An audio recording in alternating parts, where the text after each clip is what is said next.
welcome to Wednesday in the warehouse. I'm Curator Evelyn. It may not look terribly neat in this room, but it's looking so much better. I've devoted a few days while Elizabeth's still in England to a little surprise. I hope she doesn't view this and it's ruined. Close your ears, Elizabeth. I thought I would try to clean up some of her workspace of the things that are not her fault and that she can't really do anything about, which I suspect have made her feel like she had no place to work. Because we had amassed a lot of stuff before she got here, and it finally dawned on me, because sometimes I'm slow like that some things she couldn't clean up because she didn't realize there were things she could get rid of, or why we had this stuff. For instance, I can make the executive decision to throw away this towel that will never come clean no matter how many times I bleach it and wash it. This single glove with a hole in it, I don't think we need that. Look, another ugly towel. So I can get rid of those things easily where she may not have felt comfortable doing that. So she's going to come back to a whole lot of things gone. I've already hauled tons of trash out. But there are other things that are not as easy to get rid of because I don't have the authority by myself anyway. Come with me to the artifact area.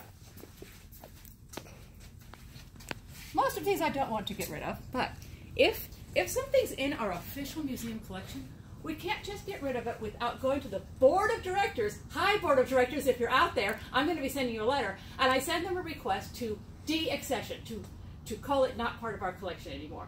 And I have to do that even with the lowliest object that we might have if it has been in our collection. For instance, I have a shovel. Look at that. The shovel has a broken handle. This is a historic shovel with a broken handle. Perhaps it is very valuable. As it happens, I have 3 historic shovels with almost the same broken handle, which is way more exciting than you might think. Perhaps I shall not convince you of this, but it actually is, because why are all 3 of these shovels broken in the exact same way? I think this tells us something about historic shovels, because most of their working end looks just fine, little bent, but if you've ever shoveled, and perhaps you've shoveled recently, you know, you kind of pushing this down into the dirt like this, probably not while wearing shoes like this, and you're holding on to the handle, and then you push down so that you can make the dirt come up. Apparently the weakest part of these shovels was the handle, because this part never broke off. Look at that big piece of metal they got a hold in this part, and it's got all these connections in it. That was very good. Apparently the handles were not made as well. Isn't that exciting? A little material culture research. Now the world finally has an answer to this question. What's the weakest part of a 19th century shovel?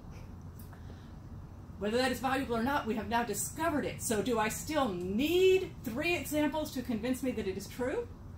Probably not, especially because I have now memorialized my great research in this video. Therefore, I probably, at most, need to keep 1 shovel with a broken handle, maybe this one. It seems to have the most character. And I will be getting rid of the others. Now, officially, when I get rid of something from the collection, if it has any use value anymore, I should send it to an appropriate repository, meaning another museum or a library or somebody. I don't know if the world is chock full of appropriate repositories that want this shovel, but if you do, let me know, because I'm going to be deaccessioning it, and then I will first try to give it to someone important like you. Second, I'm going to give it to Amber, and if Amber doesn't actually want it, then I'm going to throw it away, because I got to admit, perhaps it has limited value even as an artifact of history, but I hate to throw things away, so do call me if you really would like a shovel with a broken handle. I'll see you next week when I think we're going to take another field trip, almost a mile away.